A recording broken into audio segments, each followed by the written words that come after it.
Welcome to Turn Into Podcast. I'm Gina Baruch. Join me in my artistic journey and discover how women's stories and art are woven into our lives, reflecting the beautiful tapestry of human experience. A whole nother level. Welcome back to Turn Into. I'm your host, Gina Baruch. It's 5 a.m. and I'm drinking my tea while I prepare to record this episode. And I must really love to do this because, to be able to wake up so early, that's a challenge for me. Thank you so much for the incredible support and feedback, especially of those of you who encourage me to keep going. Even when I wasn't entirely sure how this season will evolve, but as we know, the beauty of creation often lies in the act of jumping into the unknown. I have some exciting announcements.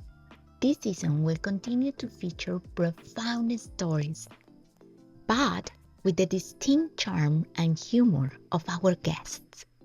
I'm thrilled to share that I already have a list of artist colleagues who are happy and willing to share their creative journeys with us.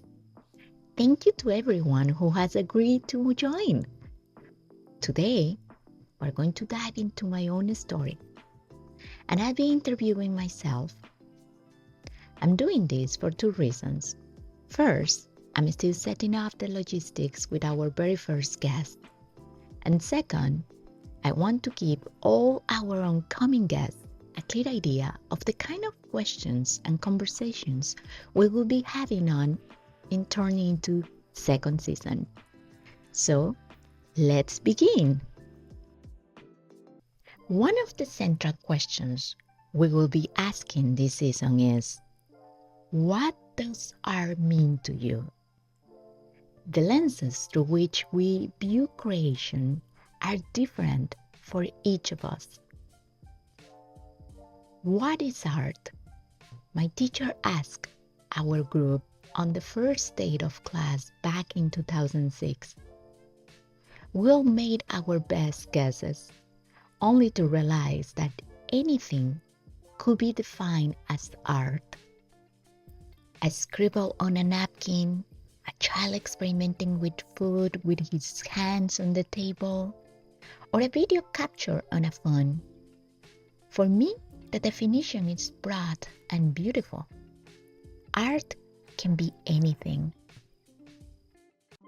I believe that creativity is one of the many core expressions of the divine. We are created with the capacity to express that same foundational creativity.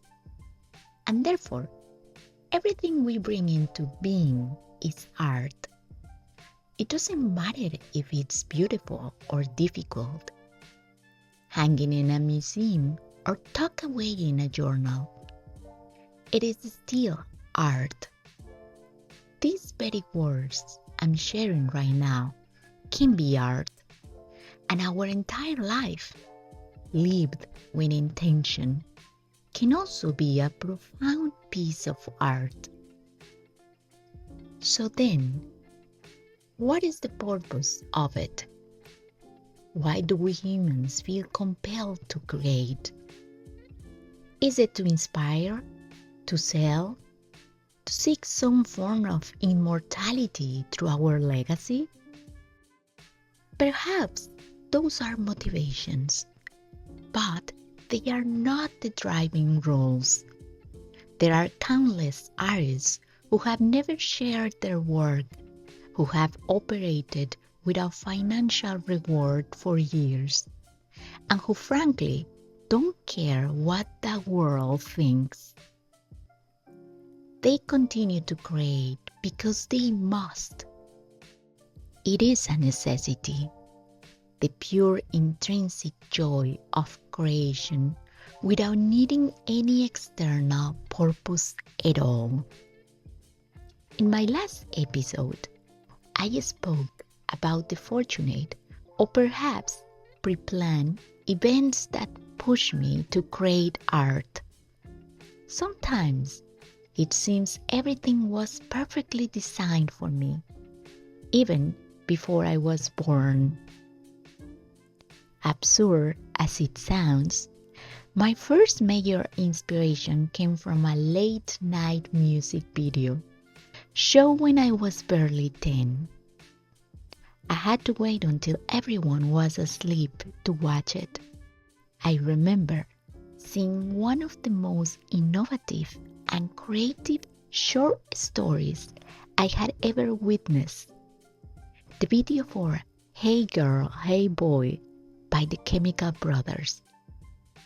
That video struck a profound chord in me.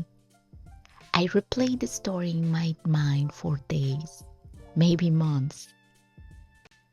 To this day, it remains a timeless piece that directly inspired one of the core concepts in my oncoming collection. Later in my teens, I became totally absorbed by surrealism, visiting Frida Kahlo's La Casa Azul. Her paintings connected with me so deeply. I felt identified with her stories, which led me to merge my Mexican roots with surrealistic expression.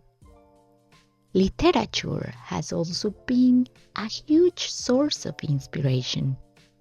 Reading Kafka, Gabriel Garcia Marquez, and Haruki Murakami planted the seeds for the lycanthropous and imaginary worlds you see in my work.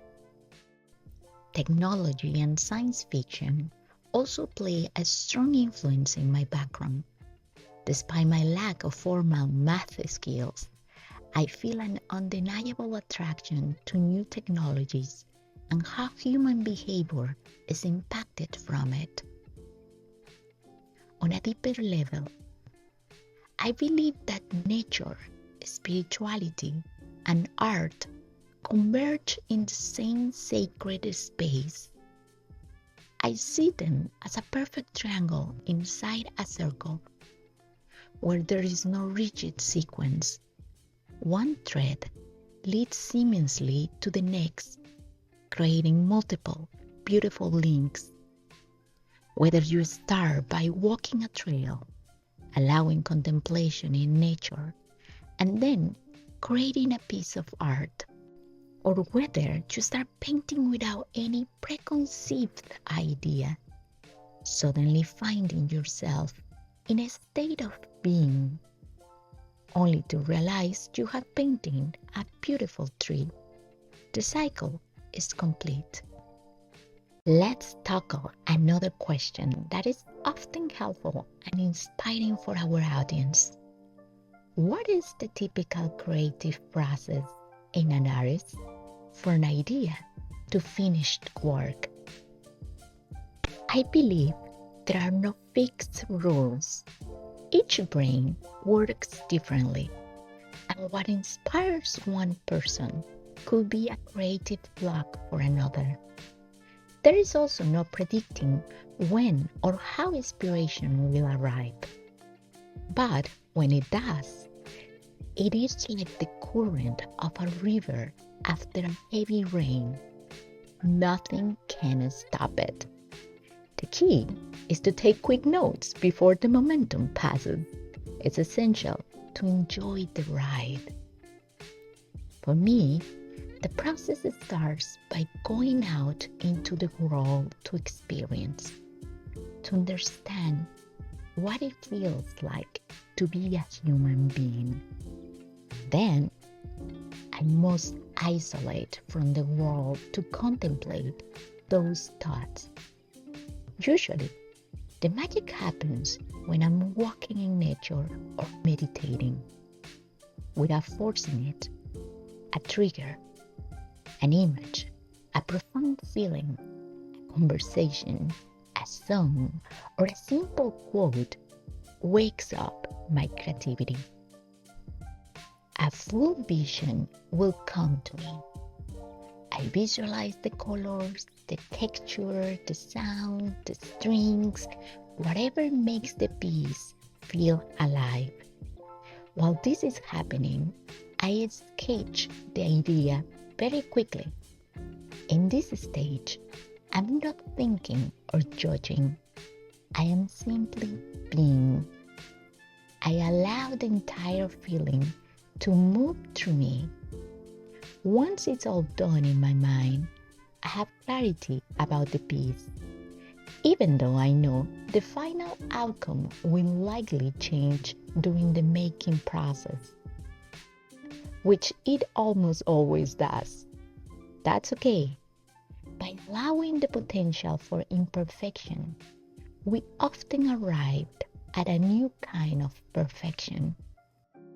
Sometimes the name of the piece comes right away. Other times it comes during or after the process. Again, there are no rules for creating. As my piece, Coral Queen, says, you are the rules of the universe. By saying this, you set the rules for your own creative practice. Another common issue artists encounter is burnout, the inability to create, stemming from a lack of ideas or motivation. So what do I do when I feel blocked?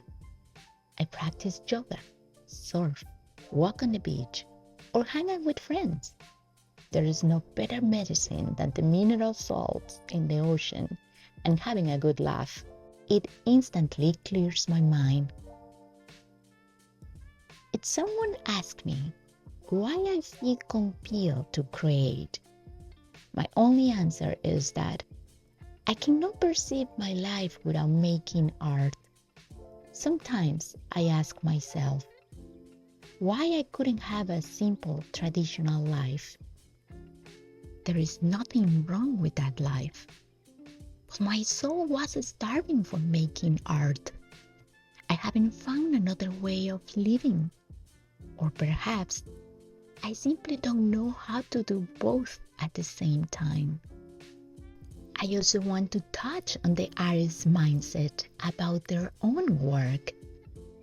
What makes a favorite art piece? And why does it resonate so strongly? That's a difficult question, much like choosing a single favorite movie. We are in constant change. What was a favorite piece 4 years ago is often no longer my favorite because I'm already in the middle of creating a new collection. But if I must choose one that holds a special place, it would be Seahorses. This piece whispers their timeless story of love rediscovered, life after life. The numbers woven within signify the boundless ways these two spirits can find each other, life after life. Even as seahorses in the vast ocean of existence. Before we end the interview, I would love to share practical or emotional advice with the audience. What would you recommend to someone who has an idea spinning in their head but hasn't started yet? My personal advice is to have 3 diaries. Yes, 3. The first one, a small notebook pocket for writing all the ideas you get through the day, no matter if they are related or you will never actually make it. Better to have them on paper than not have it at all. You never know when you will have the courage to make it. The second one is for writing failures. I don't know where I read or heard this, but I think it's pretty insightful. Do something that scares you every day. So by daring to do one small thing that frightens you each, whether it's writing the first page of the novel you think it's silly and nobody will like it, or signing a stand-up comedy class where people make fun of you, just by taking one small step, we defeat our fears. And last one is for being grateful for at least one thing during your day. By doing this, the failures will be reduced to nothing in comparison with the blessings we receive every day. And last question, and not least important, where can people see or acquire your artwork? In my case, you can find my art at my online store, ginabaruch.com, or if you prefer the digital art, now you can find my NFTs at Foundation as Gina Baruch. Of course, each interview will be unique and sparked by each artist's personality. I hope you have enjoyed this interview and the new episode format. More questions will be added in real interviews. Please share your feedback with me and let me know what you think. I hope you have learned something today. Listen to your intuition and dare to create that idea that is burning inside of you. Thank you so much. Have a beautiful day. Thank you for listening. If you enjoyed this podcast and want to support my art, please consider checking out my Patreon. You can find the link in the show notes. Your gratitude and support help me create more content you love.